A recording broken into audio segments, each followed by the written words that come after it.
Hi, welcome back to the Greenwashed podcast. That was a bit of an energetic hi, but today I'm here with Ally Frizzell. Introduce yourself. Go ahead. Hi, my name is Ally. I'm a student at WLUW. I am a global studies major with a minor in Spanish and studio art. I've been looking for a while to get into podcasts, and Sania here had a great opportunity. So I'm just joining for an episode. For sure. All right. Well, I'm excited about this one because this one today is talking about cleaning products. So just the problem with cleaning products as a whole, and then the just large scale. I've never seen, like in all of the episodes I've done this, I've never seen a product that has so many like greenwash dupes. It's honestly a bit crazy. So I just want to like ask first of all, like what do you know about like the effects cleaning products have on the environment? I know there's definitely different chemicals you can use, different pheromones, different, like, I don't even know what the right words are, but... like antioxidants, that sort of thing. Yeah, definitely just chemicals that you use on surfaces or on your skin that say they're okay for you and they're not. So this is definitely an interesting... Because you don't think about cleaning products like that. Like, you just assume they're going to clean things for you. You don't... I know, yeah. There's always a level of, like, the products you know are bad for the environment. And, like, cleaning products you never think about. A few episodes ago, I did furniture. You never think about that, that sort of thing. And it's essentially everything, but that's sort of the direction it goes in, right? And usually the identified problem is that the commercial use of cleaning products affect the both indoor and outdoor environment and then can lead to pollution and waste. So there was actually a study conducted by the United States Geological Survey in 2002, and they found detergent traces in 69% of streams and 66% of streams. Wow. And they all contain disinfectants across the USA. So just disheartening. Yeah, right? Shocking. Right. And I want you to think about like how many times you see the Dawn ad that's like washing the baby duck with the dirt, and you're like, that sort of thing. Yeah. Oh man, and I'm always surprised that they always go to dish soap first, not hand soap. Like if I had to wash an animal off, I'd use hand soap, not dish soap. Seems a little bit more humane for some reason. I don't know why. Oh god. I mean, great marketing though. It always makes me feel clean to see this like fluffy baby duck, and then you think about the actual data coming from an oil spill. I know, right? Oh god, the oil spill was also their fault, like that sort of thing. And so that's obviously a problem, right? So it's not even just the fact that they all come in plastic containers, right? Because when was the last time you saw a detergent come in like a metal container or a glass container? They all come in plastic containers, so that is one problem. They're in so many streams and lakes. And then on top of that, about 40,000 water systems in America have been found with contaminants linked to cancer. So that's more than 80%. Yeah. Yeah, right? And just any thoughts on that? Yeah, I mean... I feel like it's very shocking, and it shouldn't be. I feel like we should know these things as consumers. And also, thinking about it in general, like, cleaning products are very one-time use. Like, they're very much you use them and you throw them out and you go to the store and buy new ones. Like, it's very wasteful in that sense. And then the fact that you add on all of the chemical waste is, it's shocking. And we never consider where the cleaning products go, right? No. Once you rinse them out, like I feel like we have like a very clear idea of like sewage or like, you know, bathroom waste. But like cleaning products, we're just like, you know, throw them away. It's not our problem anymore. It's not our problem. And it's never anything considered too, right? Like, yeah, I'll buy like the massive thing of Tide and then like use it constantly. Or like, you know, I remember being a kid and I think one time we just like got those like scented beads or whatever. And I thought they were so cool. So I kept like shoveling them into the I know exactly what you're talking about. Right? Like you know what I mean. I know exactly what you're talking about. Right? And they make you like, oh, I'm an adult, and you like sprinkle them in, that sort of thing. So those are like, you know, those are crazy statistics, but they're very much true. You never think about where your pollution is going. And in terms of like detergent pollution, and not just detergent, like any and all cleaning supplies, so your grout, you know, the pink stuff, that sort of thing, or your stainless steel fridge cleaner, all of those, right? They kind of cover 3 sections of pollution. So you have water pollution, which is that thousands of chemicals from cleaning products are washed into streams and rivers, and then some of them persist in the environment and they enter the food chain. So, you know, the same, you notice people actually getting a lot on pesticides, but some reason, like not detergent or cleaning products. And it all has to do with publicization. Like, I was in my environmental science class last semester, and we were talking about the history, actually, that people thought that pesticides were, like, great, and they were using them really liberally until several authors actually came out with, like, many papers against the pesticide industry and, like, the actual, like, devastating harm it causes, and they were blacklisted for a very long time until people, you know, began to recognize that. And then, you know, that became very popular, so that's why we have so much against pesticides. But you haven't seen this being done for detergent, that sort of thing. It totally deals with publicity. Right? Like, how many times have you, like, it, actually all of this, right? In fact, the whole basis of this podcast and, like, why greenwashed products even exist just has to do with publicity and, like, what is, you know, reputed and what isn't. Yeah. That sort of thing. So that's water pollution. And then air pollution, so you might have heard of this, but like volatile organic compounds, VOC. So those are usually always in cleaning products, and they can affect the indoor quality, and they can add to outdoor smog, actually. Wow. So another plug from environmental science class is our teacher actually sharing with us that most of the pollution that harms you is actually indoors. So it's not even outdoors. It's not even the smog in the air. Most of it is indoor pollution that comes from, like, stoves or, like, charcoal ovens or fireplaces or these cleaning utensils. Right. Okay. For sure. I want to ask, what cleaning utensils do you usually use? As in, like, sprays and whatnot? Oh, yeah, for sure. Okay, let's see. I don't even know if this is considered a cleaning product, but, you know the brand Method? Oh, yeah. And, like, or like Meyer's Good Day, and you just that like one I haven't heard of. Okay, you just like they have like spray, like room spray. I have no idea what I'm inhaling when I spray that around. Oh God, I think we have a room spray too. One of my roommates has a room spray, and she sprays around in the room a lot, and it makes it smell nice. But like also, what am I inhaling? I don't know. Yeah, you never know. And actually, we'll get to it, but there's a good reason as to why you don't know, which is like very interesting. And you know, I look at the products I have and the marketing and like the way they're packaged, and I'm like, oh, that looks like an organic, like healthy, like brand. I have no idea what goes into those, you know. And then also being a college student and being on a budget, I buy mostly off-brand things. Like I go to Aldi and I buy things that have no label, no brand. Like I don't really know what I'm buying. I'm just buying it for the use. Oh my God, the ones with like the arrow on them and the single font that's like detergent. Yeah, exactly. Yeah. Like I just need to buy it for the use of it, you know? So absolutely. Like, oh boy. And as college students, we just don't have appliances a lot of the time. So we're encouraged to just buy things that are very single use because we don't have space. We can't even do it even if we wanted to, that sort of thing. There's kind of like no option other than to use like the washing machines we have and then that sort of thing, especially the timed washing machines where like you go 2 seconds over time and someone throws all your clothes out of the washing machine. Yeah. Right? And it's like, even if we're aware, even if we're not ignorant of the harmful things of these products, like we have no choice in some instances, like in the position we are right now, like we don't have a choice other than to use single plastics or whatever. And even people who do have a choice will sometimes go the complete other route. This is so strange, but have you seen the TikToks where it's these moms or whatever, and they're like restocking my laundry room, and it's like a bunch of like beautiful glass jars. They're like filling them up with Tide Pods. Yeah. And, like, you know exactly what I'm talking about, right? Yeah. And it's like filling all of these like massive like ornate glass jars to the brim and like a bunch of like freshly pressed towels, and it's like, Linda, I know you're not using this. Like, Linda.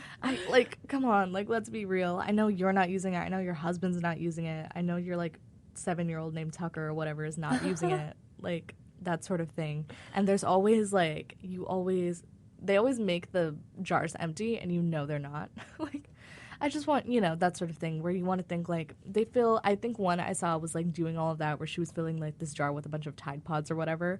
And then she filled another jar with, like, a ton of cotton balls, and I'm like, yes, I know, right? Yeah. And it's like, are you like, for why? For exactly, right? Like, what are you using that for? And also, that does nothing. Like, you already bought the cotton balls and threw away the plastic packaging. Yeah. Putting them in a glass jar is not doing anything different. It's just a facade. Yeah, it's just a facade. That and like the people who do like restocking my fridge, although at least that one, like, you're eating food, but like, that sort of thing. Yeah. So it's even the people who can do it don't, which is just great. But you have that where you have to think about that. And you know what? I don't trust the Mertz air anyway. I know we have problems with I don't think they clean the vents ever. So there's problems with mold. For sure. I don't know, but I just know that they probably don't clean the vents. I'm sure that building's so old. That building is so old, and it's built like a long prison block or like a block of cheese. It's so weird. It's so weird in there. And I think we were telling our communications teacher, I think all of us just went on a rant one day about Mertz for those of us who were living in that building. And we just went on a rant to our communications teacher and my environmental science teacher, bless her heart, where she was talking about indoor pollutants, and we were like, "Oh, I live in Mertz, I'm screwed." She was like, "Oh, they don't clean regularly." We're like, "No, they don't." Half the building's been flooded over winter break. Literally, were you affected by that? No, because I live on the 17th floor. God bless. Oh my God, the 17th floor for the win. We get a beautiful view because we have a corner room and everything. Heck yeah. Yeah, oh boy, I remember being on the 5th floor and the elevator doors just open and they were redoing the whole thing. And I was like, wrong floor.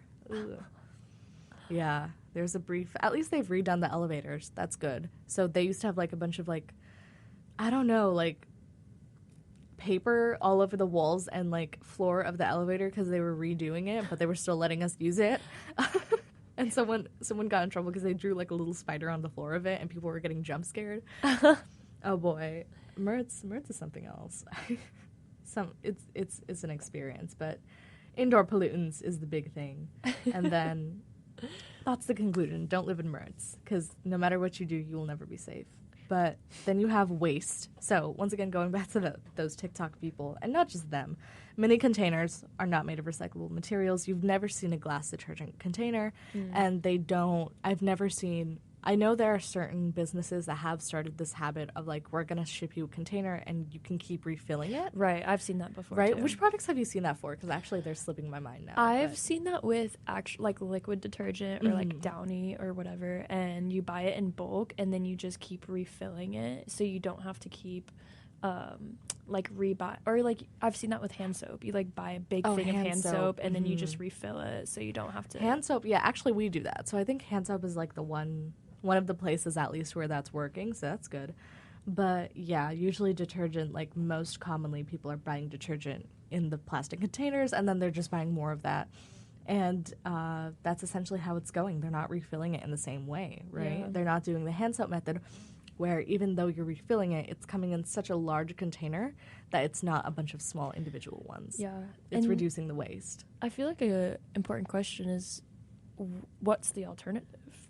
There are so many alternatives actually that are simply not. One of the themes of this podcast is that there are so many alternatives, but people don't do it because they're not as #aesthetic or they're not as attractive. And I know I myself have fallen victim to that so many times, but there are so many solutions. Instead of buying a new tote bag every year, when you see a new quote on it, instead just reusing your plastic bags, that sort of thing. There's so many solutions that can be implemented but are just not as attractive.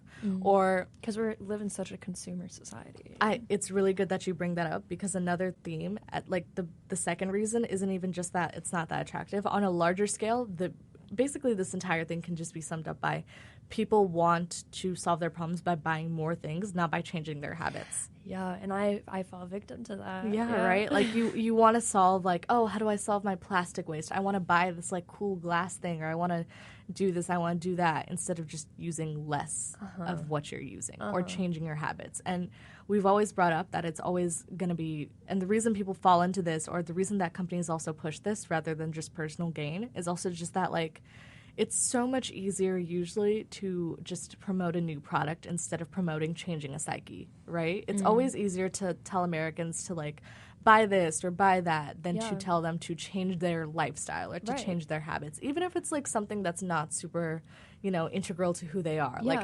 I don't meet anyone who's who am I if I can't buy a bunch of plastic straws? I've never met anyone like that. But then the minute you tell them to stop doing that, and not even buy metal straws, just stop using straws unless you're outside at a Shake Shack, people lose their minds, that sort of thing. So it's the little things that we don't want to give up. Yeah, and also people who are selling these products to us, they they honestly are just trying to make a buck. Like, they're just trying to make money. Like, they don't care. Like, I mean, some companies are, they do care about sustainability, but for the most part, like, Americans will buy things and they know that, and they're just trying to make money. So. Oh, for sure. They're trying to capitalize off a trend. Absolutely. Like, oh, God. Especially because, and this is just maybe because I'm, like, a finance major who has to do econ as a requirement, but I just keep thinking about, like, you know, entering the market and, like, whenever there's something that's on the rise, how many people will try to literally just start short-term businesses just to make, like, a quick buck.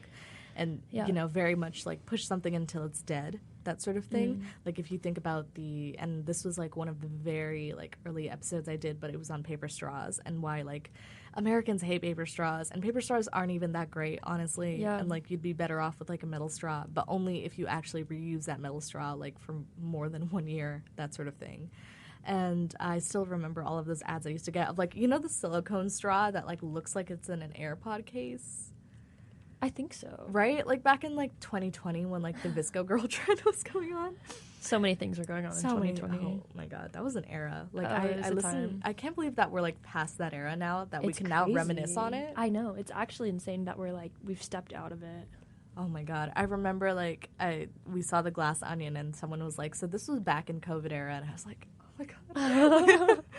I was like, oh, God, that's such a specific point of time now. Very much so. Only 20s kids remember this, but that sort of thing. But basically everything we're bringing up, right? Hazardous materials may have a special requirement, which usually requires, like, energy for transport and disposal. So it's not even, like, it's the process of the plastic being produced. It's, like, whatever gets recycled doesn't even get recycled. That has been such a huge theme with this entire thing. A lot of the things you, like, throw away into the recycling bin don't get recycled. Yeah. Because they don't qualify. Actually, this is such a sad fact, but so I'm from Charleston, South Carolina. And in my district, in my county, basically at my school, kids found out, or, like, the teachers told the kids that the recycling was no longer a thing at our school. Like, the recycling no longer came to our school and picked up any recycling, any paper. And you know how much waste comes from a school. And so kids just started throwing trash in recycling bins because that's all it was trash. And it was that's so disappointing. It's so disappointing. Cause, and, like, what better place to pick up recycling than schools? Yeah, there's like, so much paper, so much cardboard. You know, name one place that's using, like, on a smaller scale that's not, like, a massive corporation. Name another place that's using that many resources, and so, you know, on the regular. It's just, like, there's so many institutional problems where you try and fix a problem with putting recycling bins in each classroom, but then it doesn't even work. Like, the system doesn't even, like, help. Like, you try to make it better, and then they just don't even fulfill. Like, the execution is a zero. Yeah, there's no execution, and so that's just I'm sure that example is in many places, but just from personal experience. Oh, yeah. Have you seen, like, the video that's, like, someone going, like, the illusion of choice, and they open up, like, a Target bin or something? Or not Target, sorry, it was a Starbucks. Like, you know, where you throw the trash away in a Starbucks, and it's, like, recycle and then non-recycle, and then it's, like, that, like, they do, like, a little bin thing or whatever. Like, the station at the Starbucks where they throw away the trash, and then someone opened up the cabinet doors and just pulled out, and it was just one bin catching both of the. Really? Yeah, and they captioned it "The Illusion of Choice."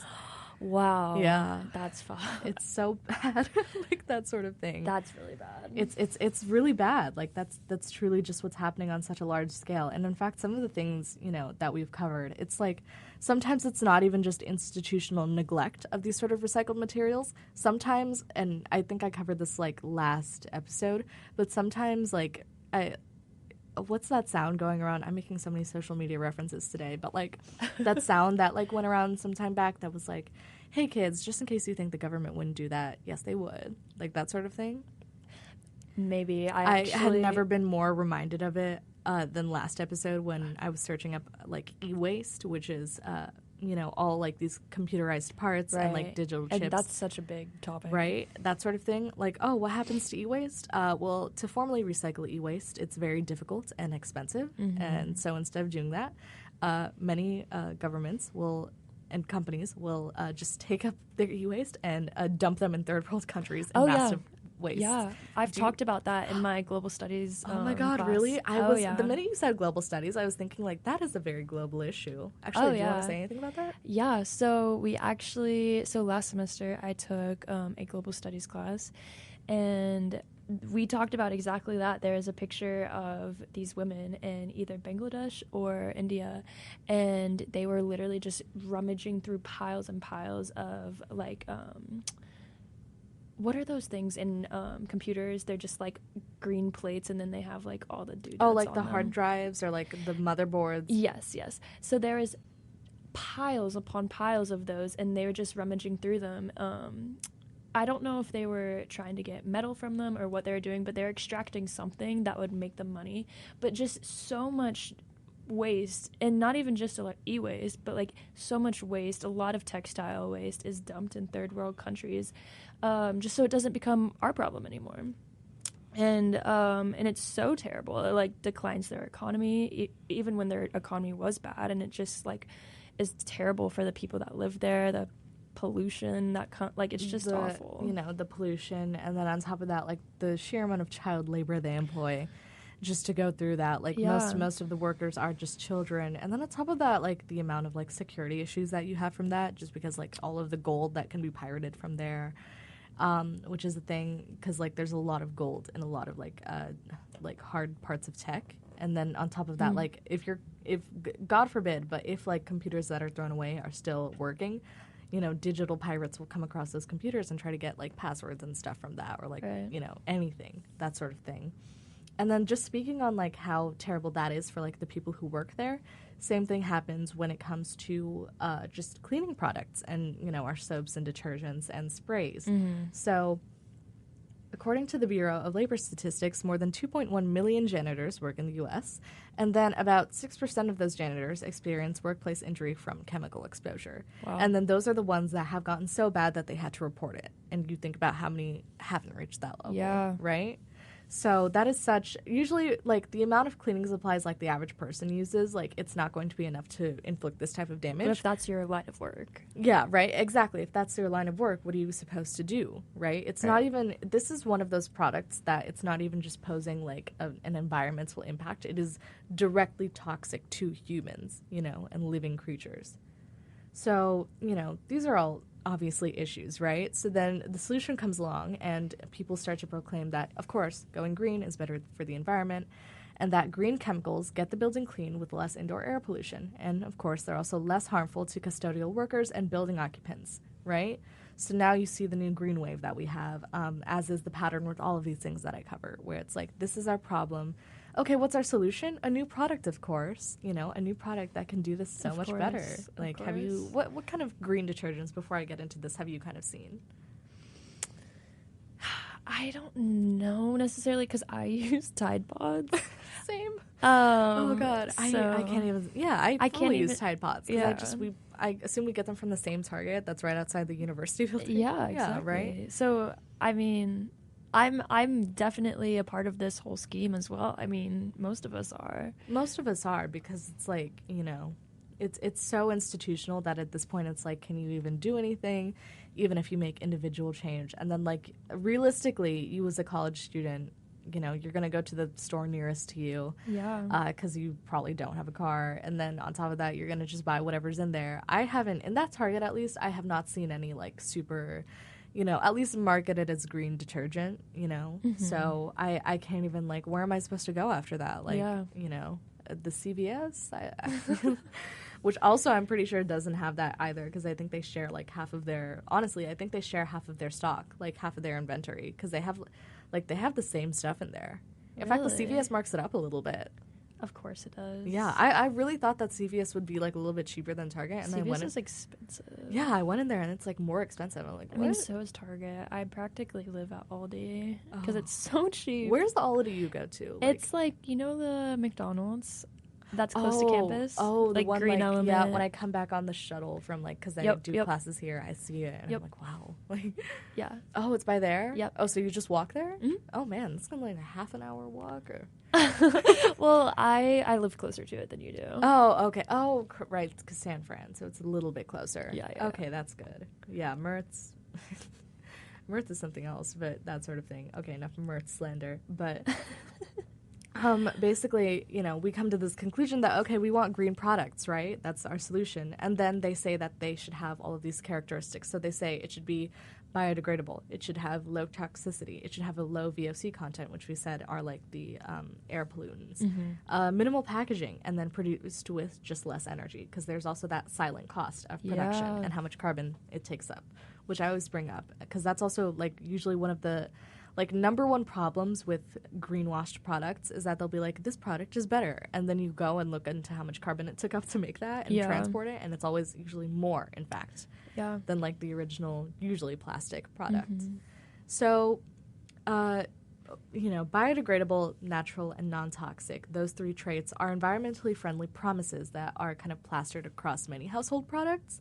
And, this was kind of looked at actually by a CBC marketplace investigation, and they found out that a lot of them amount to nothing more than just some greenwashing. And I bring up the example that I've brought up many times, but it's my favorite example of the Chipotle scandal, which is that Chipotle one fine day just changed their packaging to, instead of like the shiny foil they use, a matte green wrapper. And they didn't say anything. They put out no statement, nothing. When did that happen?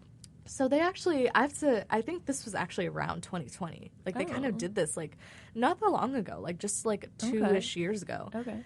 And they did that. And I think they had also actually done this, too, once in maybe, like, 2019, but I have to check. So they did that, right? They didn't put out any statement. They didn't say anything. They just changed the color of that packaging to matte green, and their sales went up.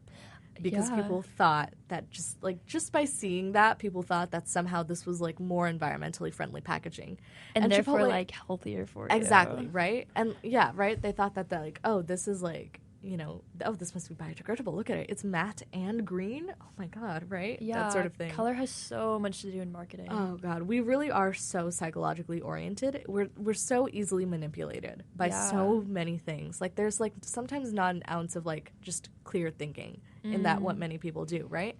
And Chipotle, of course, never even came under fire. And I honestly don't even think they should have, because they didn't say anything, right? Yeah. Like, that's on you. That's on you for being duped. They made no statements, no nothing, so no lies, of course. We're so easily persuaded. Yeah, we're so easily persuaded. For what? Like, what? Just by seeing matte green packaging?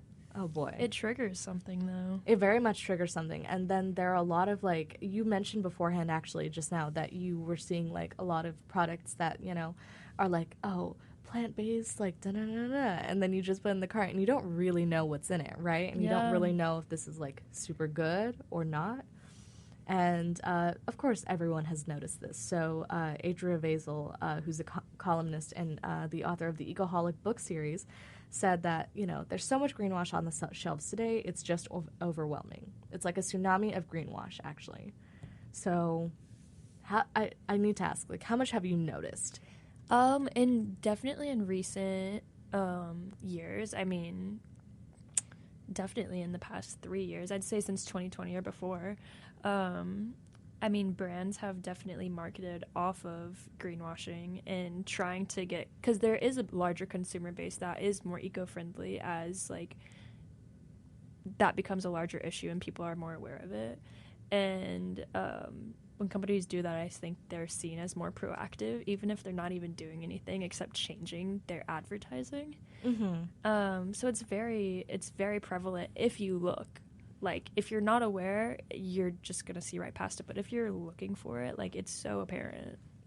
Yeah, we've never discussed this much about sustainability, even though, like, that's been something even through the 2010s. Like, people have been talking about it, and it had been on the rise in, like, public awareness. But it, like, I'd say skyrocketed 2020. Oh, yeah. In fact, 2020 is when I started noticing that and, like, decided to write my research paper. Because, like, that's when it, like, really took off on a level, unknown from that. So, in fact, I, like, it really did permeate everything. Like, I actually, in fact, started writing it just because I was on social media a lot during 2020 because I was bored. Because we were all inside. And every time I was, like, I saw, like, some sort of, like, reel or TikTok, in the comments, like, it could be someone trying on a dress, and then in the comments they'd be like, but is this sustainable, though? And I had never in my Yeah. life, you know, and I had spent like a lot of time because I was a teenager on social media, and I had never seen that many comments concerning sustainability than I did in 2020, 2021, and of course now 2022 and 2023. Like it was insane. Like I saw someone like just like some random video of someone like blowing up balloons for a wedding, and someone was like, look at all that plastic, and I'm like, oh, we're aware of this now. Like, Right. And like it definitely skyrocketed during quarantine because we just had time on our hands. Time on our hands. I think it did. I hate to say it coincided so much with the Visco Girl trend. It really did. Like the metal straw and then like the Save the Turtles. That really did make people look at it. And I think that was the inciting incident. Like the tote bag, like metal straw wearing trend. And then that just, you know, brought on the wave of everything. Mm-hmm. That sort of thing. And it's not like that, you know, those were not conversations that had already been, you know, there. But I think that's when you really got into the very niche social media aspect. Yeah, it went very mainstream. Very mainstream. So much so that, like, even 2 days ago, I saw some sort of random article on Google News that's like how Queen Camilla, you know, like, in England, like, now King Charles' wife, right? How Queen Camilla's coronation crown is sustainable. Or promotes sustainability or something. I'm like, what? Like, you would have not seen this article title like 6 years ago. No. Like, you would have not, like, what do you mean? Like, what poor royal publicist had to go out and write an article about Queen Camilla's crown being sustainable? Yeah. Why? Like, I didn't click on it, but now I want to click on it because I'm like, what? What do you mean by that? Like, what? And then you there's just like a it? whole clickbait rabbit hole we can go like, down. That's crazy to me, actually. That like, and it's going into so many industries and like, you know, topics. Like when you first think of her, like you're not going to be thinking like, what is she doing about sustainability? Literally. So, but I guess royal publicists, like, they eventually run out of things to say about the royals because how much are they doing on a day-to-day basis? You're so right for that. And but I guess, like, since they are figureheads, like, and if you're not keeping up with the times, if you're not keeping up with the norms, then you're seen as, like, ignorant or you're seen as backwards. No, actually, right? And it's very important for them to show that, like, oh, yeah, we're up to date with the public, especially with the amount of scrutiny they've been getting for being outdated now and, like, oh, we should abolish, you know, having a royal family. But it's a very good moniker of how mainstream it's become. That you now have, like, you know, people like them who feel the need to be like, by the way, this entire ceremony was sustainable and we that sort of thing. Literally. Oh God, I saw, like, you know, the Oscars are coming up too. I think yes, they are. And I saw something that's like how the Oscars are gonna promote sustainability. Like Lord, like what? They're gonna reuse the red carpet from last year. They're gonna use hand-me-downs. Anyways, they're gonna be like no new outfits. Literally, please. In fact, I just brought up the royals. I saw another, like, this is all in the span of like 2 weeks. I've just been seeing these articles, and I never click on them because I don't have the time to do that. But I just see them in passing. And it's like, I think Kate Middleton, to like some event she just went to very recently, just re-wore like a dress. Why did I see the same? You thing? saw it? Yeah. And it was like how Kate Middleton promotes sustainability by wearing the same dress, and I'm like, oh God. Yeah. You saw it, right? I like, did see it. Yeah, she was trying to represent Princess Di. Right? But it's like, it kills me how someone had spun that, honest to God, into Kate Middleton promotes sustainable fashion by re-wearing the same dress. Mm-hmm. Like, what? After 10 years, re-wearing the same dress. I don't get it. Like, going back into, or just like looking over the whole conversation we just had, like the fact that sustainability has become so mainstream, when I have more in-depth conversations like this about sustainability and like about what should we do about it, I get so overwhelmed because there's so many things, there's so many different facets of things that we need to fix and that we need to work on, but it's like, where do you even begin? And I almost feel paralyzed of like, Oh my God, that's so fair, in the sense that that's how a lot of this actually thrives in the first place. That, like, it's the feeling of paralysis, because, like, what are you as one person supposed to do about all of this? It's so 70% of this is even, you know, being taken up by, you know, large corporations. In fact, I was going to do an airline episode, like an episode about airlines. Oh, yeah. But, like, even then, like, commercial and private airlines make up, like, less than, like, 6% of, like, all these air emissions. And most of it are just, like, companies' cargo planes. Mm-hmm. And it's like, you know, I'm probably still going to do one, but I'm going to have to rework it to focus on to something else, because it's like, how much can you even focus this on the consumer? And I think that when you do like this level of research every week, I will say what I've learned from doing all of this is that most of this just boils down to something very basic. If you are looking for like one principle that kind of does solve many things, it's solely just that like less is more. That's really what it is. Yeah. It's more about just like changing your mindset, just using less, and then whatever it is you do use, being mindful of it and trying to reuse it as much as possible, making sure what you are using as like environmentally clean as possible, right? And then, using less comes with it. The argument is always like, do firms influence consumers or do consumers influence firms? Mm-hmm. And I would say that like when you do see large, and people like to argue that like, oh, how much can you pin on the consumer anyway? Because like it's firms that are creating 70% of all of this, right? Usually. Well, I do think that firms are always just at whim, firms are always going to be bent at what consumers want. Just as you've seen from like, why is all of this happening in the first place? This is all happening just because of like how sustainability has gone viral, essentially, or how like mainstream it's become, right? And that all has to do with consumers. And then firms will bend themselves around to that, right? Yeah, and also try to save as much profit as possible. So then, who knows if it'll happen in this lifetime, but if we ever see the sort of, people like buying less and less and less and just doing less and less and less, you're going to see firms have to react to that. Like there's no other choice they have, it's a lot of work though, because they'll put their all into convincing you to buy more. But, eventually change will start with the public, that sort of thing. So I think that's always been the solution. It's never like a new product. It's always just like a new product, sure, but then like you have to use it to replace the old product. You can't just buy, and you have to buy less of it. It can't just be like, oh, I have this new product, I'm gonna buy both of them. Like if the new product is counteracting the old one, like right, like you have to make sure it replaces it. You have to make sure you use it less. And I also do think the future is very rooted actually in cyclical technology, which is, actually perfecting a cycle of reusing a good majority of materials and then putting back them into the system and taking them and actually being able to reuse it. We're still a long way, but I think that... I've never heard of that actually. Oh yeah, for sure. So that's actually something I've talked about in several things. I talked about it in like our bottled water episode and then also our e-waste episode for one, where how people always are like recyclable material is the future, and it's like, that's nice. First of all, it has to get actually recycled, right? And then it actually has to be used at a good enough rate, and then that's what the cyclical process is. So actually Apple brings it up as like what they think will carry their iPhones into the future of being sustainable, where they want to have all of their materials be cyclical. So they want to have a system. They who knows if they'll actually achieve it, but that's what they want to do. I mean, they should. They come out with a new phone every single year. Exactly, right? They should be able to, and in fact, I kind of talked about, too, like their kind of built-in product life, how that kind of mitigates what they're trying to do. But if they can achieve it, that's what they want to do. So they want to have a cyclical process where you buy, like, some sort of product, you have somewhere where you can actually recycle it, where it will go directly back to the company, and it can be reused for a new product. And, that is what many companies are aiming for. So I'd say, like, to mitigate that feeling of hopelessness, once you do this, as many times as I've done it, you do notice the same pattern over and over again, which is just like a change in habits and then a change in our entire system, rather than just like introducing the newest gimmick, that sort of thing. Because in fact, a lot of these do require the same solution, and it's, the influx of products you're seeing, like, oh, have this, like, the Bingle Bopper 7000 or whatever.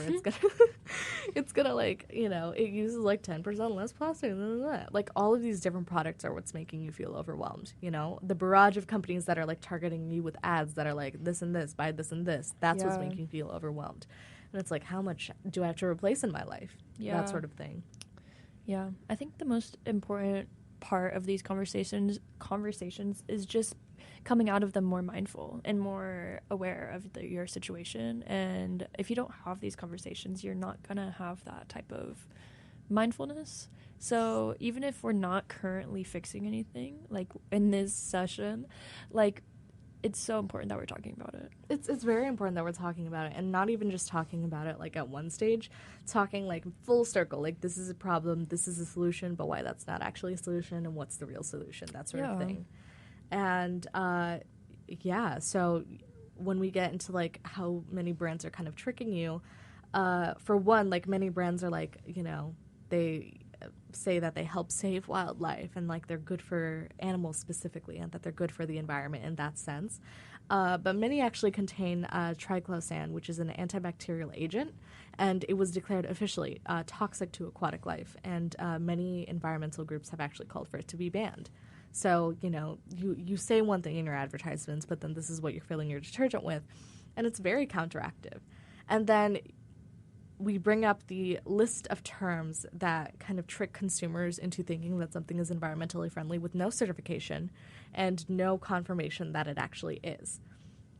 And one example, actually many examples, so I'm going to go through a little list, but if you see any of these terms on like products or packaging, I urge you to be a bit cautious because these are specific terms that are unregulated and they can be used by anybody with no real meaning. So botanical, chemical-free, dermatologist recommended, earth-friendly extracts, gentle, green, herbal, mineral, oil-free, paraben-free, plant-based, and plant-derived, pure and raw. All of those. All things I've seen, and all of them I've been like, oh, like that's like a good you always choice. See them. You have such kind of like blind trust sometimes, and me too, right? You see them and you're like, okay, they can't just like say it. There has to be something backing that up, right? But there isn't. There isn't. Wow. It's these are terms that are legally unregulated. You can just I can go market this pen right now and I can be like, this pen is like plant derived or whatever. There's no regulation. No one can tell me I'm wrong. Wow. And no one can check if I'm right. Why is that allowed? It's insane. There's so much that is allowed that really should not be. And in fact, going on like there's so much that is allowed that really should not be. Figuring out whether, when you said that, like, I will put these products that say all of these terms, right? And I'll put them into my cart and I'll think that they're, like, environmentally friendly, but I don't really know what's in it.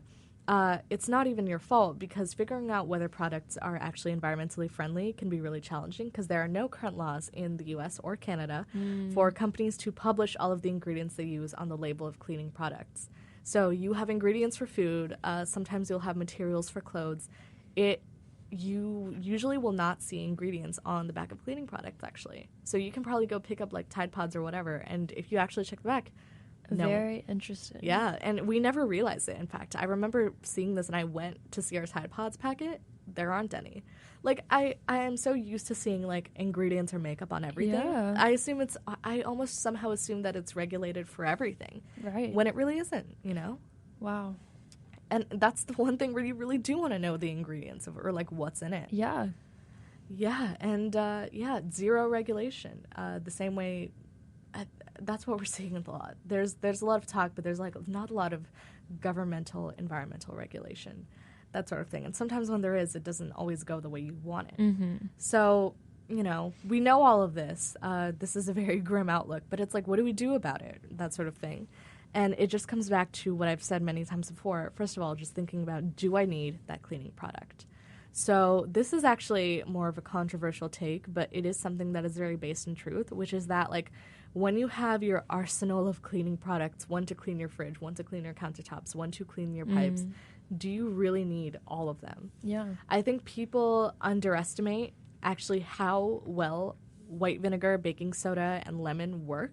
Interesting. Like, I know I sound like an essential oils mom right now, but No. this is the one time where I will actually give it some credit. Like, those really do, especially for many, many counter surfaces, work very well. Wow. That sort of thing. And then when you talk about stainless steel, like, cleaners and then stainless steel polish, for one, many of them you can quite literally just use very basic clean oils, and that kind of works the same way, right? We are so used, and this is once it just goes back to psychology, right? We are so used to seeing those ads where you see something like jammed up or see something like super dirty, and then they show like, look at this chemical. Oh it's my God. so strong. Like this chemical will like rip the tires off your car. That's how strong it is. That is what you need to clean off that juice off your counter, and then that sort of thing. And like you said before, like less is more. Less is more. Yeah, that sort of thing. and, you know, just try to see past what people are telling you in terms of marketing. Because, like, how many times have you seen ads where it's like they make a point to show how chemically strong an ingredient is, as if that's like a good thing. Yeah. And they're like, this is one step away from battery acid. Literally. This is like gonna make your counter so clean, guys. Like, it actually chemically burns off any gunk off of your wall. But, like, why? Who said that was good? Exactly, right? Like, who said that? This will literally kill a child within 2 minutes of standing in it. Oh, my God. This will make your counter so clean. Yeah. Like, that used to... Tide Pods have the child lock on them. Yeah, actually, because people used... Oh, yes. I remember that era. Yes. That was a bad era to be a middle schooler. Because I remember so many old people being like, don't eat no Tide Pods or whatever. Like, that's not me. Oh, God. Do you remember that? Oh, yeah. Oh, that was... Yeah, child lock, because, like, toxic, that sort of thing. Yeah. That's a very important thing of, like, actually counter conditioning, because now we're getting into the green era where it's like, oh, this is like gentle, you know, which once again is on the list of unregulated words, so never take that at face value. That means nothing. That sort of thing. But yeah, white vinegar, baking soda, and lemon is always usually recommended. Club soda is a great stain remover, actually, and polish. I did know that. Cornmeal is really good for absorbing carpet spills. Okay. Yeah. So whenever you, like, spill, I don't know, like something on your carpet, that's good at actually taking it up. Okay. And hydrogen peroxide, although that actually, it kind of does function as a non-toxic bleach and stain remover, as well as a proven disinfectant. So, you know, these are all things where it's like you probably would have to buy less products with this, because many of these have multi-purpose uses, right? Right. And all of these are just, like, ingredients that you probably already have too, Mm-hmm. right? And it's like, what is stopping you from just, like, you know, unless it's something really crazy, like your pipes are, like, you know, filled with copper or something. Like, what is stopping you from, you know, cleaning up surfaces or, like, your granite countertops with this sort of material, right? Have you ever used, like, the vinegar and baking soda thing, or, like, no? Oh, well, actually, I mean, very long ago in, like, an elementary science class, I did the vinegar and baking soda, and it, like, bubbles up, right? Doesn't it? Isn't there, like, some for sure. sure. Of reaction? The volcano that, like, does that. Yeah. So, I mean, I've never used it for cleaning. I think, for me, I have so deeply fallen into, like, I think I remember one time where I really did fall for, like, the whole, like, this chemical is so strong, it's going to be so good, where I did use a stainless steel fridge cleaner, because, like, I think one day I just wanted to clean the kitchen for no reason. And then my mom was, like, cleaning the sink, and she actually, and look, I have to say it on record, she's right. Mom, you're right about how toxic detergents are. She did not want me to use, like, the cleaners. Like, first of all, why do we have them? But, like, no. She did not want me to use, like, the granite, like, cleaner or, like, the stainless steel cleaner, because she's like, you're going to inhale those are really toxic. And I was like, no, Mom, I'm a big girl now. And I, like, started using it. And I think I just remember her, like, cleaning, like, the sink one time, but it was with baking soda. And then, like, I forgot what it was, like, baking soda and maybe lemon or something, and that sort of thing. And that worked pretty well, you know? And now I think that's, like, the conclusion. Like, okay, you were right. You were right on this one. That sort of thing. You were right for encouraging that instead You were of... right, Mom. You were right, instead of the stainless steel fridge cleaner, which I probably inhaled so much of. Oh, my God. I was very much into that. I was like, look at how much clean this fridge is. Oh, my God. No natural element on earth will ever achieve this level of chemical cleanness. So that was my pitfall. You know, on this podcast, I admit my faults very regularly, and that was one of them. And I also want to add, not only just making your own cleaners, but also when it comes to unclogging a drain. Like, do you really need, like, the chemical thing that pours down it and has the cool graphic of, like, showing it breaking down? Right. You've seen those. I have used it. Right? Like, do you really need those, or are, like, household items like a long pipe cleaner or plunger just as effective? Right. You know? Right. Those are always things you think of. Like, why are we so... not even just dependent on chemicals, but why do we consider them superior to things that are, like, non-chemical and involve just more rotary work? In our head, I think it's because technically they do make things they make things easier in a sense that it's not as manual anymore. I think we associate chemicals with also, like, sterileness, and that's why we kind of think, you know, that sort of way. And Yeah, so back to like when I said that like a lot of those terms are not verifiable whatsoever. So one of the solutions when it comes to just like, oh, when they say green, like is it really green? One solution is actually to go to EWG's Guide to Healthy Cleaning and to look for green cleaners without harmful ingredients. So they do have a master list of verified green cleaners that are certified by third parties that are actually something that can be, used as a green cleaner, like actual detergents when sometimes the vinegar baking soda isn't going to cut it, right? That are actually certified to have ingredients rather than just using some buzzwords on their packaging. Right. So they're saying to make sure ingredients of any cleaner are easily biodegradable and they break down quickly in wastewater treatment facilities. And then, of course, for that, they would recommend looking for products that are 100% natural or all natural and then certified by an independent institution such as EcoCert. So EcoCert is actually, I see them a lot, so they're very good at actually certifying this. And usually if you see something that's verified by EcoCert and you look up like the little logo and the seal, you can usually trust those, so that sort of thing. Right, and usually, like, you might have to even sometimes look online because they won't always be at Target, but it's something that's, like, pretty helpful, I'd say, to look up for. At least, like, those are one of the ones that are more verified. Like, for example, I kind of, like, looked it up, and one of the ones I found was actually Green America's Green Business Network, Dr. Bronner's Magic Soaps. So it's 16 ounces for $10.50, and they're not only fair trade certified, but they're also non-toxic. So that's just one product out there that I do use Dr. Bronner's. Oh my God, you do? Yeah. Hey, that's a point for you. How does it work? How do you like it? It's great actually because so I don't currently have it, but I used to buy it all the time. But it's basically a big bottle, and all you need to use is a very, very small amount. Because then, if you add water, it is very it dilutes really easily. What's the word? It starts with a C. Condensed, like